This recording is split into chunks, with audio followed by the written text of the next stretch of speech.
My name is John McNabb. I'm presenting on vulnerabilities of wireless water meter networks. I won't read all this, but the quick summary is I come from a water-centric position. I ran a local water department outside Boston for 13 years. And one of the last things we did when I was there was look at wireless water meters. And to be honest, when we were looking at them and I was pushing adopting wireless water meters, I never thought of security.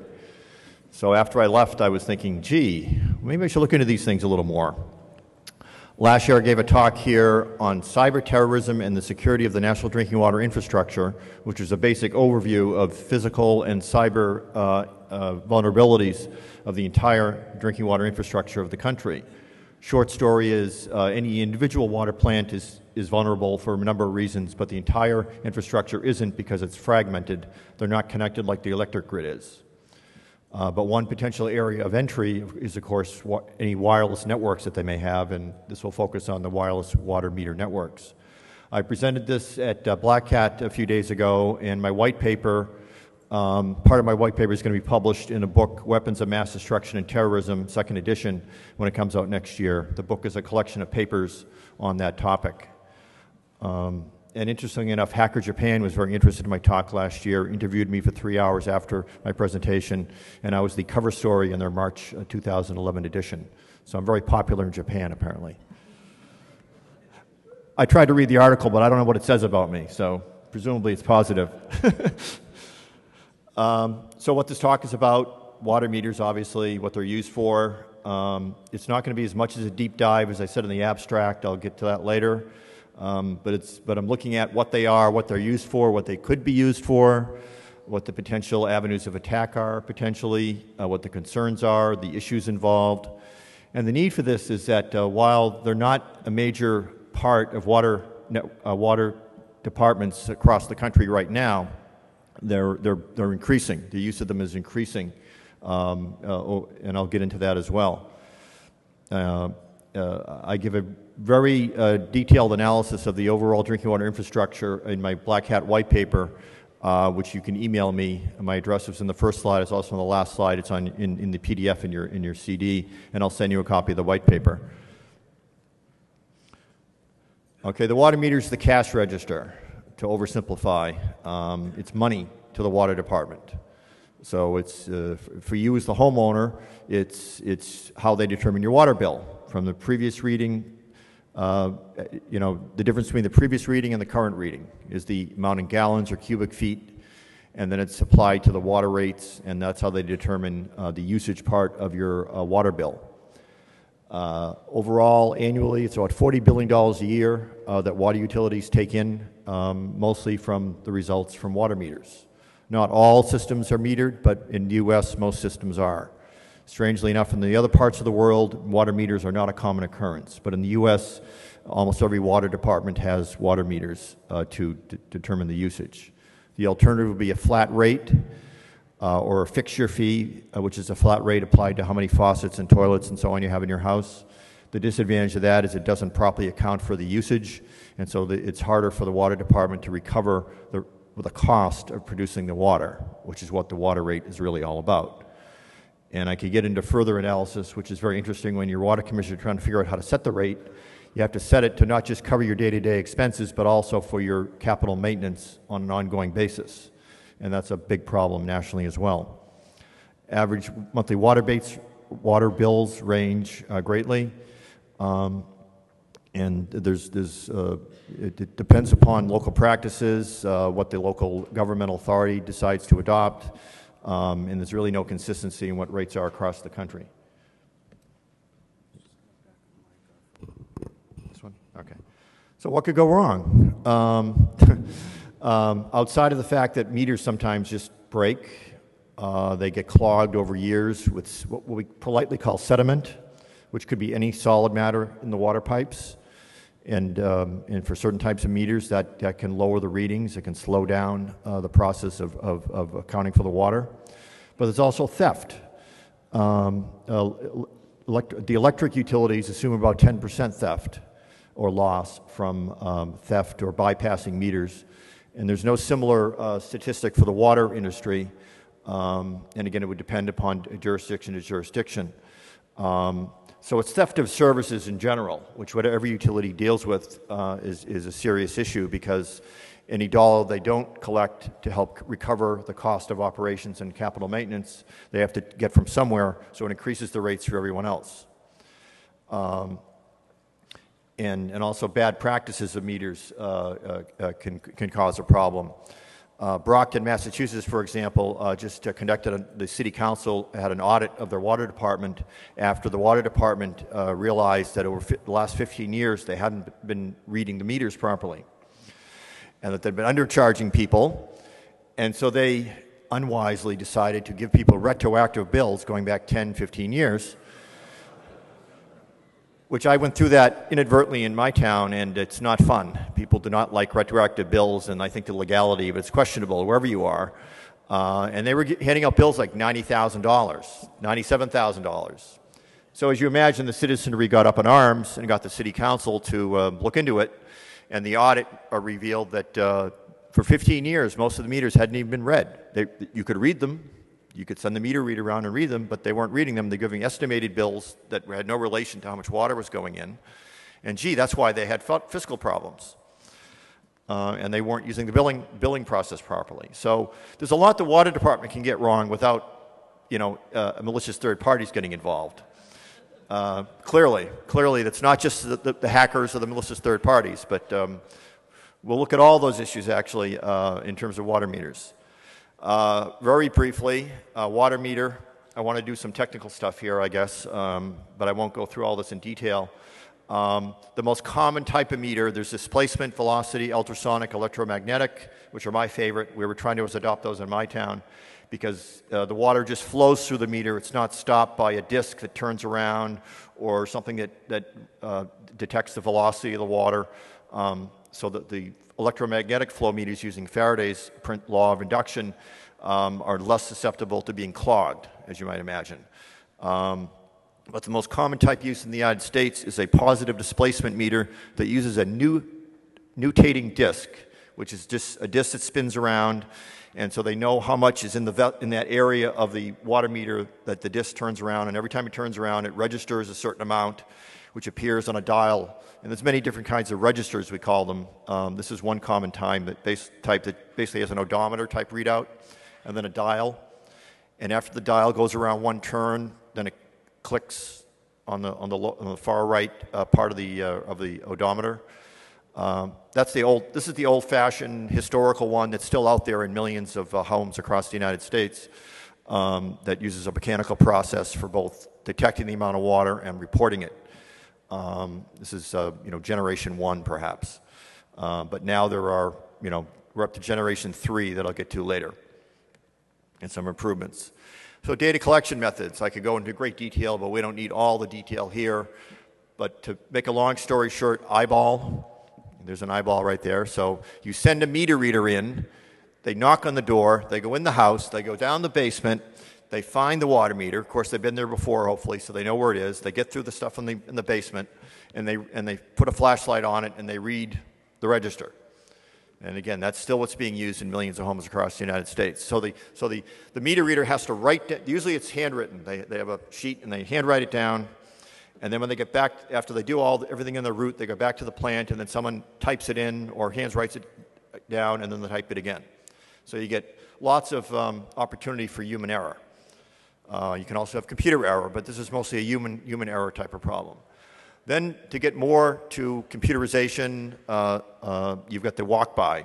So you attach, even on these older meters, there are like 2 or 3 wires you can attach a reader to it that then drill a hole and goes to the outside of the building.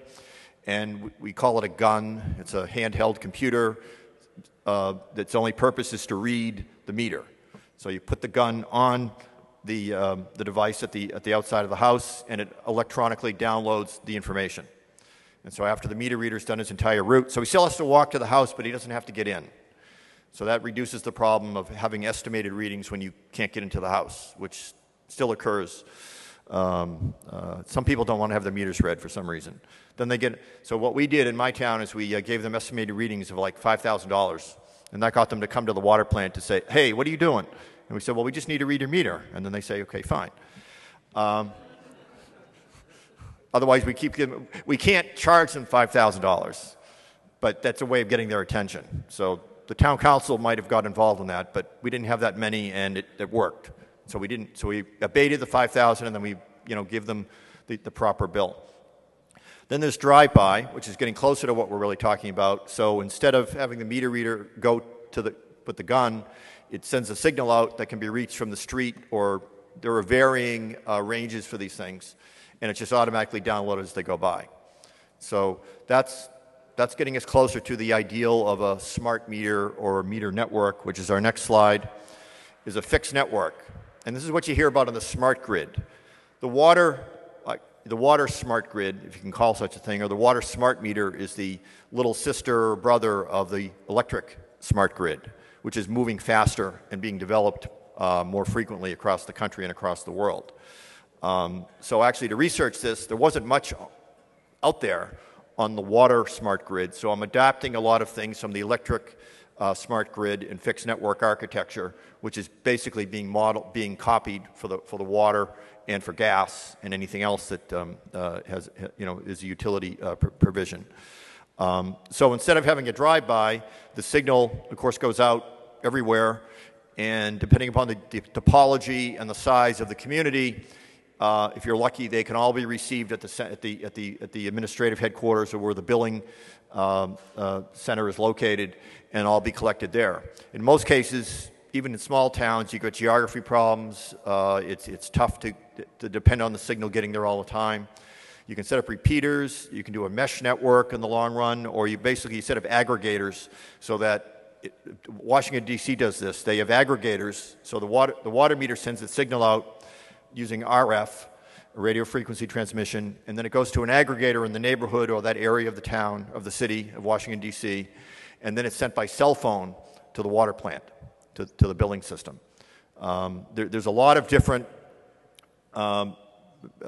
means for sending the signal automatically. RF is the most frequent, but it's also cell phones. Power lines are used by electric utilities, obviously, but for some reason are not used in water in the U.S. As a means of sending the signal. That's another possibility. Cable is another one.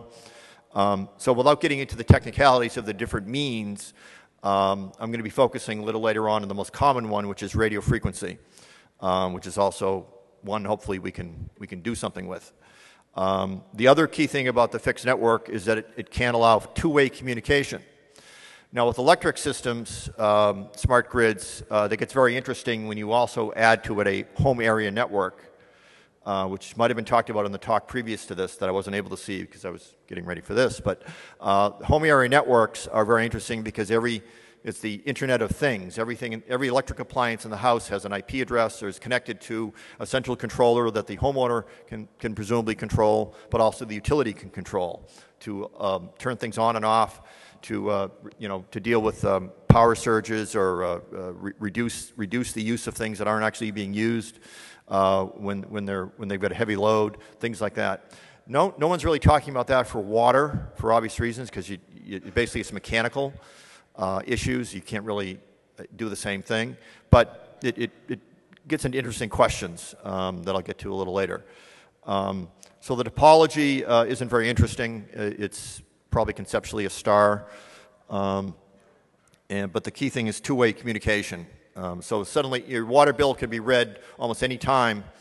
Instead of every quarter with the eyeball or the walk by or even the drive by, it can be monthly, it can be daily, it can be hourly. Every 5 minutes, you can put any household, anybody on your network on any schedule you want, basically. The trick is, how much information you want to get, and do you really know what you're going to want to do with it?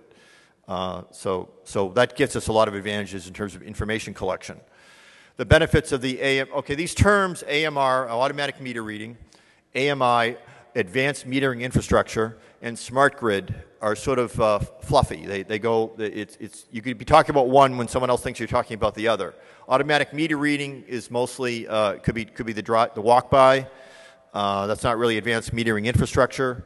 But we're going to focus from now on the fixed network system, which is smart grid or AMI for water. So it lowers the meter reading cost. It theoretically owes better accuracy, even though that's what they say. In many cases, you'll see, if you do some research like I did, that a lot of people have higher bills, or the bills don't make any sense with the wireless readings. It's better for the water utility in terms of helps resolve bill disputes, because the computer never lies. You can just see that's what the computer said. And better customer service in terms of if someone comes back from vacation and they think they had a leak, someone at the plant can actually look at, here's what the readings were while you were away or while they're home. It's more information that can be used to help the consumer better understand what they're using for water. Maybe help them do better water conservation. It helps the water utility keep better track. These two charts on the right are very interesting in terms of showing examples of how the water utility can use the information even on a daily basis. On the top graph, so the water utility has an outdoor watering restriction, and see that black line? That's when someone evaded it by turning, by putting your automatic sprinklers on in violation of the restriction. So right before you have the automatic meters, you could find that out if you drove around and saw that was on. And you could do something about it, but you can't catch them all that way. This is an easier way of doing it. You could presumably set up the software to give you an alert for that. And then leak detection is the main reason why I was pushing for it in my water department years ago, was that if you set it for daily or hourly, or pick an interval, at some point, if there's no leak, it's going to go to zero at some point, because there are many times when no one's flushing a toilet, no one's turning a faucet. You're not running the washing machine or the dishwasher. So if it never goes to zero, you suspect there's a leak, and you can go further from that. So it's got a lot of uses to the water utility. And the growth, right now going to the second to last bullet, only about 7% of water utilities in the United States have what we'd call smart meters, the AMI, the wireless water meters that we're talking about. But looking at the studies that have come out, looking at the entire smart grid for water, gas, electric, it's projected to explode, to make major increases in the next 10 years. And that's mainly because California is ahead of the curve, because they have a state mandate to reduce water consumption 20% by the year 2020, which is quite a chore, actually. I mean, after you eliminate water, unnecessary water uses like watering lawns, it gets tough to fine-tune the water use. And so this is a useful tool for the water utility and for the homeowner in California to keep track of their water use and reduce it as much as they can. So looking at the information that we're talking about, what are the benefits, digging deeper, for the information that the water utility can get? So obviously it's part of the billing record. That's what it's for. That's the major reason it's for. Leak loss analysis, but also allows them to look at the usage. So when's the peak usage? What part of town does the peak usage come from? Maybe there's an issue there they can look at. Maybe it helps them plan the running of the plant and the withdrawal of water from the source if they know better what the peaks and the valleys are hour to hour, minute to minute throughout the water district. Conservation, I mentioned a few times. Feedback directly to the consumer, so there's a potential benefit for the consumer. And this is from a report from California, and it's almost essential in California for the utilities to tell the state what they're doing or not doing to meet the mandate. So, summing it all up, the wireless water meter is an embedded device. It's a node in a sensor network, I'll get to. It's a data information collection device. That's why I'm talking about it at an IT security conference. It's not just a mechanical device that deals with water. It's an information collection device. It's an electronic cash register now, instead of the old metallic one that I showed on an earlier slide. And it allows for better conservation. And of course, could it be Big Brother? So it's hard getting a handle on looking at a water meter, because there's so many different kinds. There's about over 24 manufacturers. That pie chart is from a study looking at some estimates of market share. Itron and Neptune are the biggest ones. There's also Census, Badger, Hexagram. Those are ones that I've done some research on. But it's a big field to try to get a handle on because there's at least this many manufacturers. They have different models. They have different types of meters. Some of them are the transceivers that can go on an existing meter. Some are ones where the transceiver's built in already to the meter. So there's a lot of variety here because there's no standards really. They need to meet the American Waterworks Association standards for proper operation of a water meter. But as far as I know, that doesn't address the wireless portion or a lot of the issues that I'm talking about. And as I mentioned earlier, they can deal with a lot of different transmission methods: phone lines, cable, power lines, radio frequency, or a combination of the two. And again, the most predominant one is power lines. Just checking my time. So looking into how are they put together, what is the technology and the engineering used, and again, I won't read all this, but patent information is very, very useful. So I bought a couple water meters on eBay and transceivers, and one of the ones I got was a Census MXU Model 550, and they're very helpful in actually printing the patent number on the outside of the casing. So I took the thing apart, and I'm afraid to say I didn't get very far, but I took it apart, identified as much as I could what the different parts were, and here they're described. We've got an Intel 8050 family integrated circuit. We've got a 1 kilobit EEPROM. It gives the description in the third bullet for what the interrogation mode is and what information is sent out and received. So I'm still going through this patent and some other ones and trying to pick a number of water meters to really dig into. But you can see it's mostly off-the-shelf components. Not many people are designing specific hardware, software for the water meter. They're using off-the-shelf chips, processors, EEPROMs, and transceivers, as it turns out.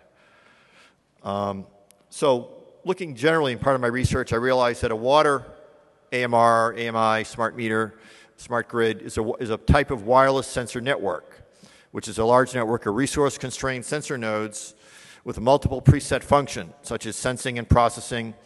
So the sensor node, of course, is the water meter. And the major characteristics of a water meter and a sensor node in a wireless sensor network is low power processor, and that's true in our case. Low energy. They have batteries that are usually good from 5 to 20 years. There are some models coming out now that actually plug in and use AC power, but for the most part they use batteries because you never really know where it's going to be placed when you produce it. And even if it's someone's basement, you can't guarantee there's going to be an AC power near it. So they depend on battery power. So it's low energy and small memory, 1 kilobit. Sometimes you can have 4 kilobits of EEPROM. So not much you can do here with software, perhaps. So looking at wireless sensor networks in general, there's a lot of literature on this you can get off the web. A lot of computer scientists looking at what are wireless sensor networks, what are the potential attacks, what are the potential defenses, and it's really a taxonomy of all the, everything that we're used to looking at for networks, active versus passive, outside versus inside, mode class is attacking from an actually sensor node or water meter. So I think a laptop class is probably more useful where you're using a laptop with the right receiver and software and you're getting into the network. So the bad things you could do are interrupting the signal. Again, this is in general for water sensor networks. Interception, modification, replay. And the countermeasures, again in general, but it applies here as well, basically boils down to authentication, encryption, which you don't see in a lot of low power, low memory, low processing ability wireless nodes. And again, that's the case we see in water meters as well. So why would anybody want to hack into a water meter? I mean, that's really what started my questioning, looking into this is, how could you abuse this? And it's maybe not as interesting as an electric meter or some of the other things, many of the other things that people at this conference talk about, but there are things that need to be looked into. Could you reduce your water bill? Could you increase someone else's water bill? Could you steal water, the theft of service, which right now is being done so well in many utilities by just mechanical means? I mean, the good old-fashioned method, you put the meter in backwards. We see that occasionally. You bypass the meter. So you get someone who knows how to do plumbing and you just go around the meter. You find that a lot out there. But this is a more sophisticated way, if it can be done, to actually, do a man in the middle potentially and give the wrong information to the water department. Evade water restrictions, very important thing. In my community, when you had water restrictions, people get very hot under the collar that they can't water their lawn. And some of them think they have a God-given right to water their lawn and use the water. And the water department usually doesn't mind because they're paying for the water and they can afford to pay for the water. But again, if you have a water restriction because you have a problem with the supply, you don't really. Everyone's got to obey it. So if you want to evade the water restrictions and you want to gamble that someone's not from the water department's not going to drive by and see that you're doing that with the outside sprinkler, you just if you can do it, you change the readings that they get from your wireless water meter, and they're none the wiser. Could it be used for surveillance of human activity in the home? And I deal with the top ones in some degree a little later in here. The unanswered questions are, could you use it to get into the SCADA system, the control system that runs the plant? That's a very interesting question, since we know from talks at Black Hat and other talks here and stuff in the news and viruses like Stuxnet that the control systems, and that's what that picture is. That's the control system at my plant, which was running on an SP2 machine, I believe, unpatched. And that's usually what you find because they think they're off the internet, so they don't have to apply patches and virus protection and so on. That would just get in the way. So it'd be interesting if so the wireless water meter network only goes into the billing system, right? And the billing in the office system is never connected to the SCADA system, right? Well, actually, about half of them are. In polling, it's been done in the last couple of years or not. So I don't know the answer to the question yet. It's a further research into whether that's a potential entry into that screen right there and changing the operation of the plant. Could you use it to get into other smart grid networks? There's a move to integrating water and gas smart grids into electric. And you could get a lot more bang for your buck if you're hacking into the water system, if you could also hack into the electric or the gas and do something nefarious there. So again, that's another question that is further down the line. So what could the evil consumer do? Theft of services. So we all know about the illegal cable descramblers, which bypass the legal system that you're supposed to pay for. Also, there have been news reports that in China, people are getting arrested for creating a device, and I can't get much information on this. If anybody knows how to get one, I'd like to see one. But it's presumably a box of some kind that either goes on your electric meter in China or there's a man in the middle. They're not describing it very much, and lowers your electric rates.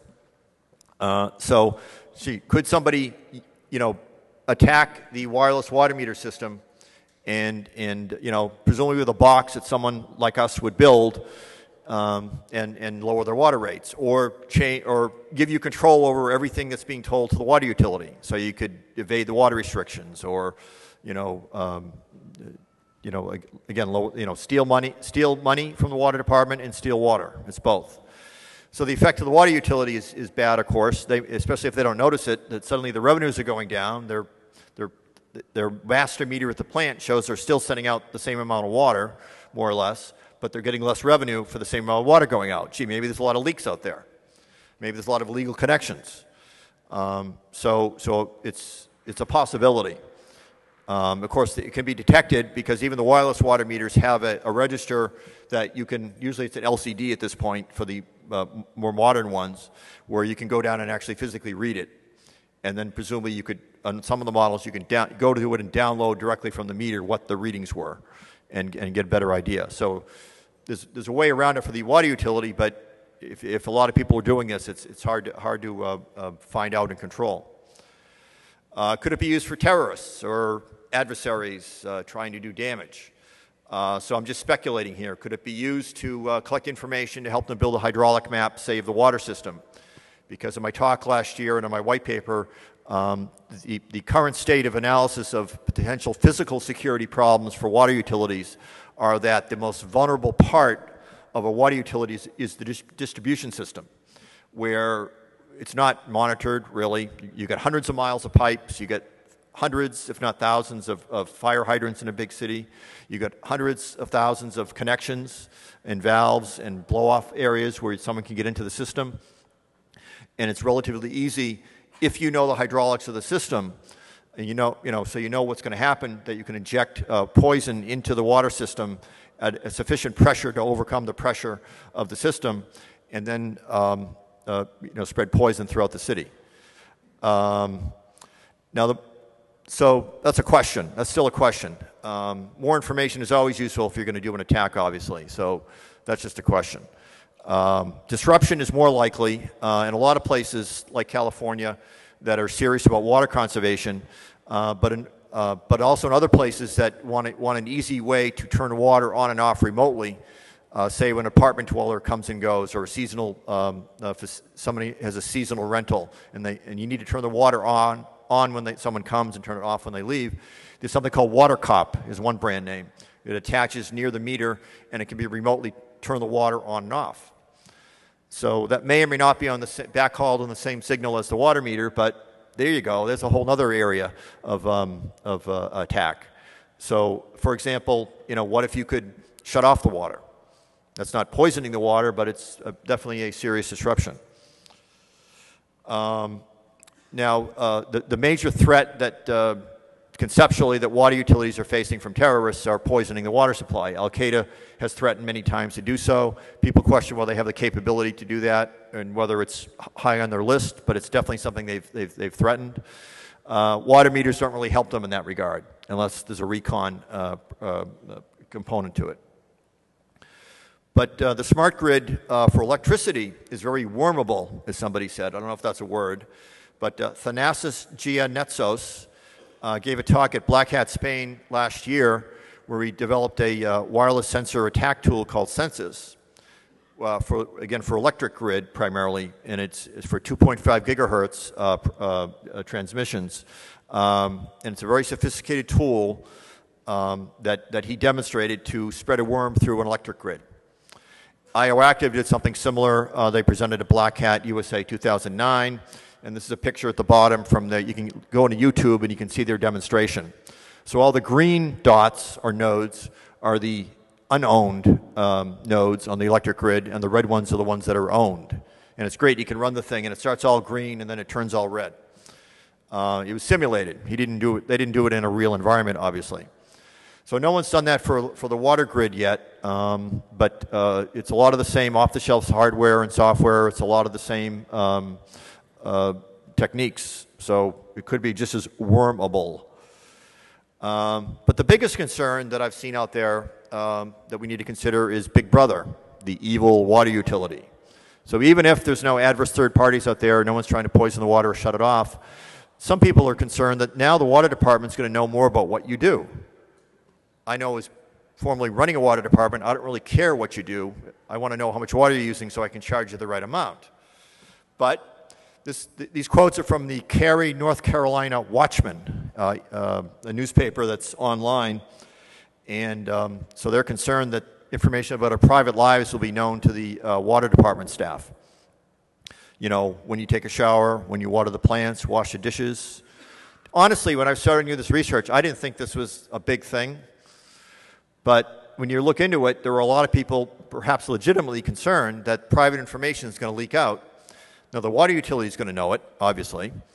I don't know if, why they'd use it except, of course, to enforce conservation. So if they see, hey, Joe, you're flushing the toilet 5-6 times a day, I don't want to know why, but, can you cut that down? Maybe they do know why. So it's a concern that people have, however legitimate it is, but it may be legitimate. So this chart is developed from a chart and a report on privacy with the electric smart grid. So I just changed anytime it said the word electric to water. And again, this is speculation. I haven't looked into each of these things in detail. But so what is the water meter data used, could it be used for? So here's the hacker thought. We know it's, we know it's supposed to be for, the primary purpose is to determine the bill to raise revenue to be the cash register. That's the first line here. Water conservation. So what if a company that sells water conservation devices gets the data and they find out that this area of the city just isn't doing it for water conservation. Whatever reason, they're just using too much water. The city is getting down on them, they're finding them, and the city just isn't doing it. But they get the data and they get all the names and addresses of everyone who's violating the regulation and just isn't listening. It's just is using too much water. So that's your marketing, that's your mailing list or your email list. You send it out and say, hey, I got this device that'll let you comply with the city's regulations. Insurance companies, marketers, I just mentioned, law enforcers. I was discussing with someone at Black Hat about, could it be used for like a search warrant? Like if you're making meth in the house, that uses a lot of electricity and water. I can't find any examples where that's been done, but he said he heard about something in the Bay Area of San Francisco or California where that may have been used. It did? Okay. Okay. Yeah, so it's happened. There's cases where electric use has been used by enforcers, and also thermal imaging is a big case that's talked about a lot. Landlords, private investigators. So what if you're in a custody battle, you've got your daughter, you've kidnapped your daughter, and I'm not condoning any of this, you've got her in the house, and you're telling everyone, no, she's not here, and they look at the water use, and they realize there's just too much water for one guy, and they use that as evidence. I'm just speculating here, but the thing is that the wireless water meters are about 7% of the utilities in Southern California, so a lot of this hasn't happened yet, but it will. Especially if this information is created and is out there and is stealable, like almost other, like credit card information. Creditors, criminals. So again, I think in most cases the electricity information is much more useful, but what if you don't have that? Boy, you got the water information. So you look at, so you're casing out this house, this rich house, and all you can get is the water information. You're stealing it off the wireless water meter, and you see, okay, shower, you're seeing 100 gallons per person a day, then it goes down to 0. Of course, there's other ways to find out if someone's not there, but you never know for sure. So if you see the water use go down to 0 or near 0, then you have a clue. So I don't think we're being paranoid. I mean, a lot of us here are concerned about security and privacy, and this is clearly a potential privacy issue where it's implemented. But it gets better. There's a device called HydroSense that researchers in Seattle area, University of Washington, have come up with, which is a simple, cheap, low-power device. You just attach it, not on the water meter, but on any pipe in the house, and it's wireless, so it could go over backhaul over the same signal the water meter uses or not, and it can detect. It can find out after after syncing it and checking it over a couple days, it can tell what fixture was turned on and for on and off and how long. Fascinating. There's a whole body of stuff out there. I could give a whole talk next time about remote sensing of human activity in the home. There's all these researchers who are just dying to find out, how can we find out what you're doing in your house without actually entering it? And as far as I can tell, they're being funded by the government. It doesn't appear to be the CIA or the NSA, but who knows? So since these guys came up with HydroSense a few years ago, other enterprising researchers have been improving it. So there's one called Water, which is self-powered by the water going through the pipe, I guess, or the vibration of the pipe.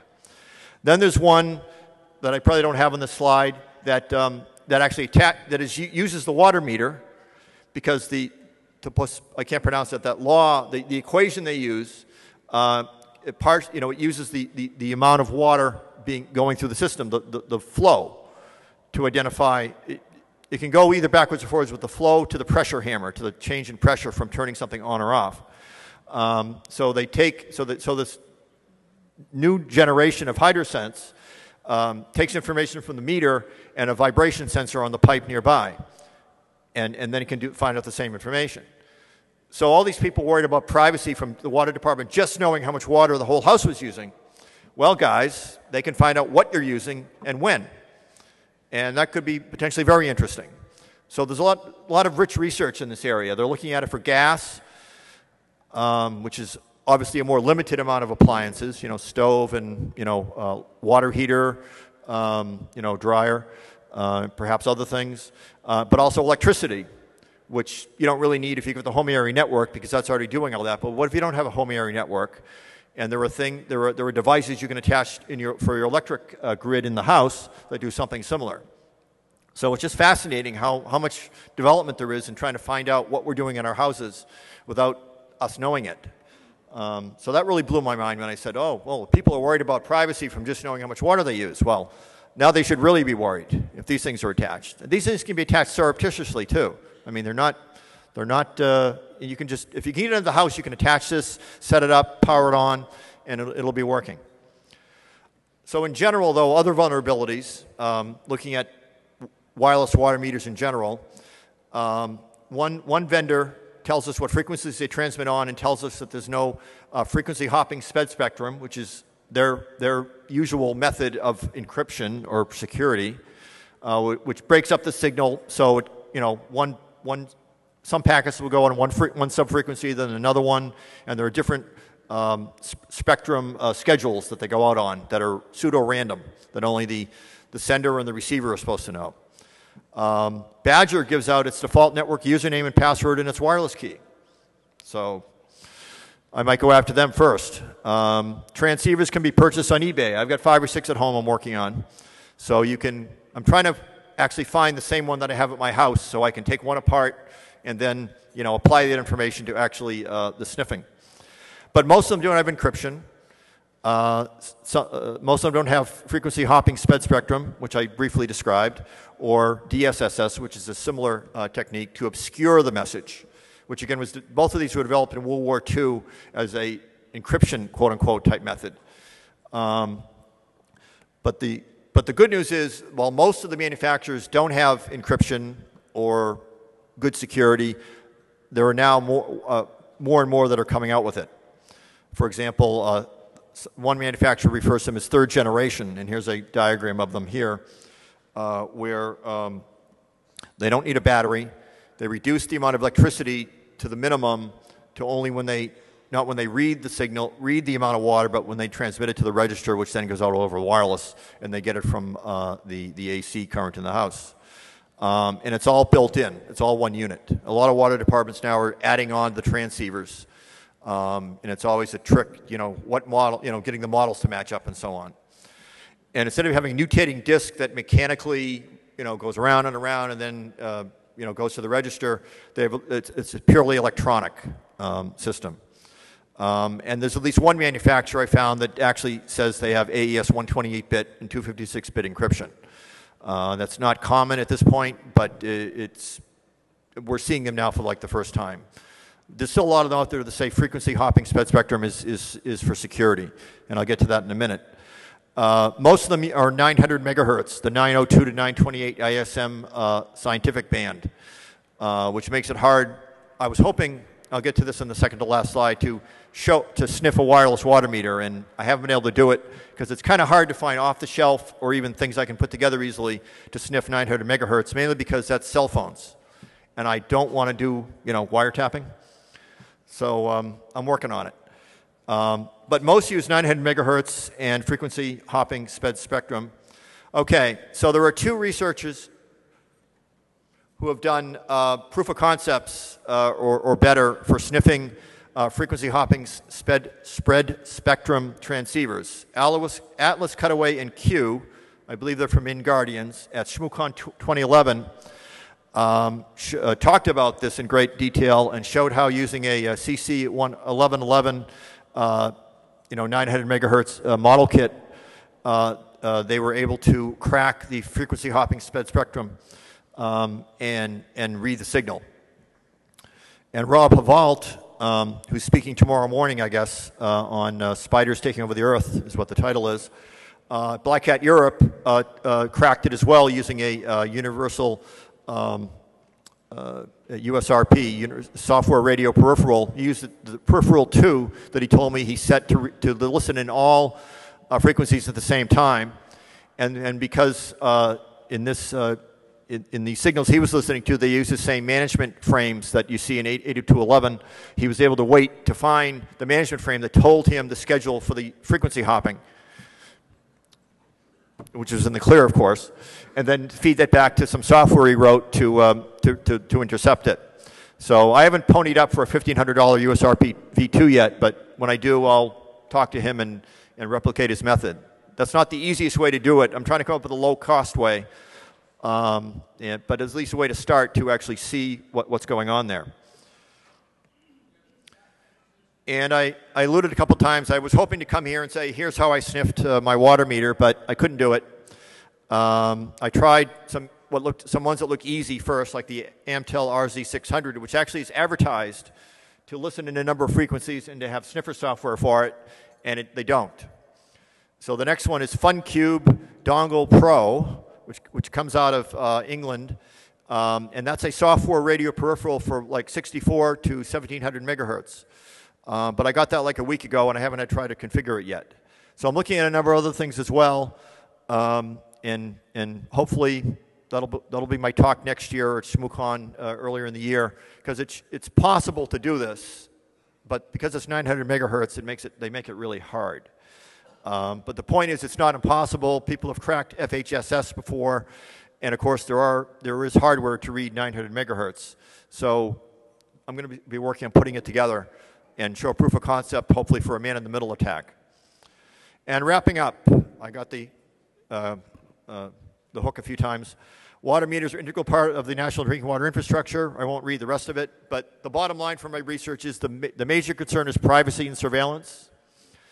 Whether or not you have HydroSense. If you have HydroSense, that ups the ante quite a bit. Tampering with water meters is already something going on. This gives the bad guys or the homeowners yet another way to do it. And so again, the purpose of this talk is to reveal what I know about vulnerabilities, so hopefully the manufacturers and the industry can use better practices and secure them so we won't have these vulnerabilities turn into real problems. And finally, this is a growth industry for water utilities as well as for hackers and evildoers.